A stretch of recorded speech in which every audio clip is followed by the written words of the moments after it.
जरा बात उन अफसरों की करते हैं, उन पॉलिसी मेकर्स की करते हैं जो हुकूमत के साथ खड़े रहकर हुकूमत की पॉलिसियों को अमलाते हैं, हुकूमत की पॉलिसियों में तरमीम करते हैं। और वो रहते हैं senior IAS officer, junior IAS officer, senior KAS अफसर और जूनियर केएएस अफसर, जिन्हें आजकल हम जेकेएएस अफसरों के नाम से जानते हैं। तो याद रखिएगा, जम्मू कश्मीर एडमिनिस्ट्रेटिव सर्विसेज के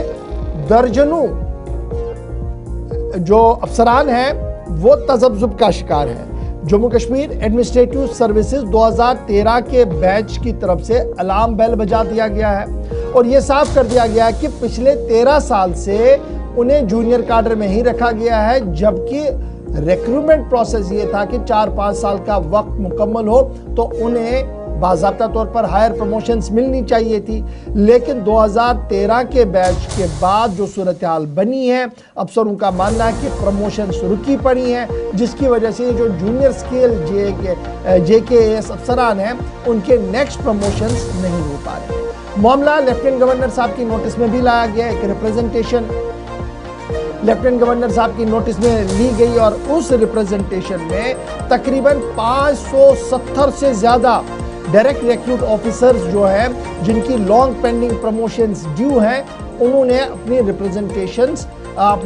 ज्वाइंट रिप्रेजेंटेशन जो है वो लेफ्टिनेंट गवर्नर साहब को दे दी है, इस उम्मीद के साथ कि जनाब यहाँ पर मामला तेजी के साथ आगे बढ़े और टाइम स्केल, पोस्ट वैकेंट और इमीडिएटली जो नेक्स्ट प्रमोशन उनकी होनी चाहिए उसके लिए राहें जो है वो खोलनी चाहिए। अफसरों का मानना है, चूंकि वो जूनियर ऑफिसर्स हैं, उनका मानना है कि एक एसआरओ निकाला गया है जी, जिसकी वजह से ये पूरी सूरत हाल जो है उनके लिए दर्दसर बन रही है और जिस तरह उनके हकूक है उन्हें सलब किया जा रहा है। जूनियर अफसर्स लगातार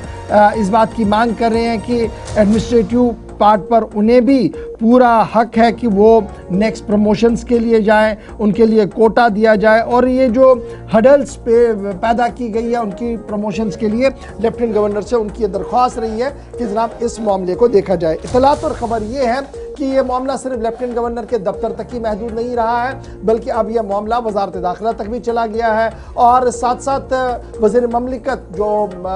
डॉक्टर जितेंद्र सिंह साहब का दफ्तर है वो भी इस पूरे मामले को देख रहा है, क्योंकि कहा जा रहा है कि इंटायर जम्मू कश्मीर के ये जो जूनियर काडर के अफसरान हैं जिनकी प्रमोशंस ड्यू है और पिछले 12-13 साल से वो प्रमोशंस नहीं हो पा रही हैं, उन्हें किस तरीके से अकोमोडेट किया जाए, इस ज़िम्मन में तमाम तैयारियां जो है वो की जा रही हैं और एक्सपेक्ट किया है कि बहुत जल्द इस ज़िम्मन में